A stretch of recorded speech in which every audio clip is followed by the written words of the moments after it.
Hey Psych2Goers, thank you so much for the love and support that you've given us. As you know, our mission is to make psychology more accessible to everyone. Before we begin, we'd also like to give a quick shout out to all of our subscribers who have joined our YouTube membership. We're so thankful for all the support that you've given us. It means a lot to us and it helps us continue what we do. As your contributions go back to investing in this channel. Thanks for the love. Now, on to the video. Are you emotionally mature? There's a difference between being mature and being emotionally mature. You can have a receding hairline and be over 6 feet tall and still not be emotionally mature. So what does it mean to be emotionally mature? When someone is emotionally mature, they can manage their feelings in nearly any situation. They possess empathy for others and often know how to de-escalate a conflict if necessary. They're the person you go to when you have a tough issue you need to talk about.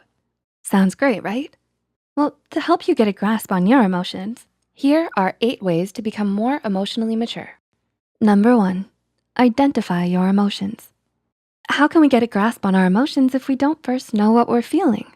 It might seem silly that you must identify your emotions, but before you get into a heated fight or start breaking down into a sob, do you know what led you there? Maybe a simple irritation over a comment someone made found its way deep into your thoughts, and you carried that anger with you for the rest of the day. If you first recognize what you're feeling, then you can start to understand why and resolve it for yourself. Try leaving a tally in a journal every time you feel angry or irritated, and for every time you feel sad or empty.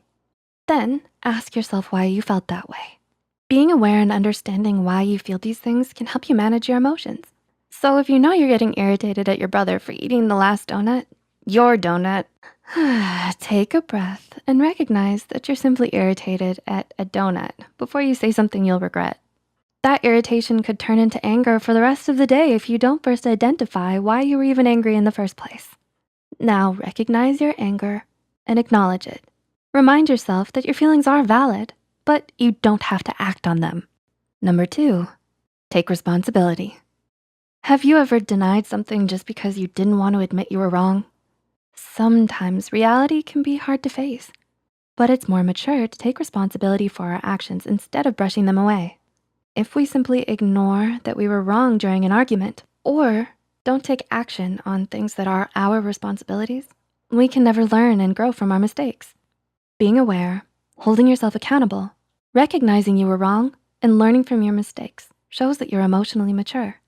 Not only that, next time you're in the same situation, you won't make the same mistake twice. Number 3, find a role model. If you struggle with how quickly you react negatively in stressful situations, try looking towards someone you admire as a guide. What would they do? If someone you admire acts in an emotionally mature and positive way in tough situations, it's great to use them as a role model. Like Mother Teresa. What a role model. It's important to, of course, not lose track of who you are. You don't wanna become your role model and lose yourself. You just wanna learn how they handle situations so well. Maybe they have a great work ethic that you admire. Try it out. How do they handle negative feedback? Calm and smoothly? Worth a try. So next time you're in a tough situation, think, what would Mother Teresa do? Number 4, keep a thought diary. Do you suffer from negative thoughts? Are you constantly discouraging yourself? Do you point out your flaws every time you look in the mirror or complete a project? It's important to our mental health that we work towards having positive thoughts as opposed to negative ones. While we may think, oh, it's just one negative thought, no big deal, these negative comments we make to ourselves start to pile up. Soon, you're left with a harsh thinking pattern that will often take the lead when it comes to what you think. These thought processes are usually automatic and can become habitual. We don't wanna think of ourselves or others in a negative light, but negativity can find a way inside of our minds. A good way to think positive is to practice cognitive reconstructuring. This can be done by keeping a thought diary. Write down what you feel every day. What were some thoughts that raced through your mind? What did you stress about? Was it worth it? What are some alternative ways to look at the situation? Our worry can be valid, but when we open up our diary and see the same thoughts take up our day over and over, we may realize they weren't worth worrying about at all. When we recognize this, we can start to move on and come up with practical solutions on how to resolve our stress and negative thoughts. We can always counteract the negative thoughts by writing a positive one beside it as well. Number 5, Learn to be open-minded. Emotionally mature people understand they don't have all the answers. That's why it's best to open our minds to other perspectives besides simply our own. We may have a strong opinion on certain subjects, but it doesn't hurt to actively listen to another's opposing opinion instead of thinking about ways we can persuade them that they're wrong. It's best not to judge someone or something right away. If we learn to be open-minded, even with the little things, we give ourselves the chance to try something new.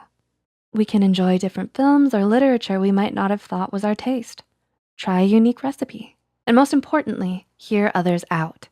We may learn something from listening to another's perspective, and we may realize we were wrong. We can still choose our opinions in the end, but this is after we've listened with an open mind to the other's beliefs or arguments. Even if we don't agree, we may understand them a little bit more, and that can be powerful. As our role model, Mother Teresa, has advised, if you judge people, you have no time to love them. Number 6, embrace reality. Do you often beat yourself up because of your circumstances and your flaws? Remember negative thoughts?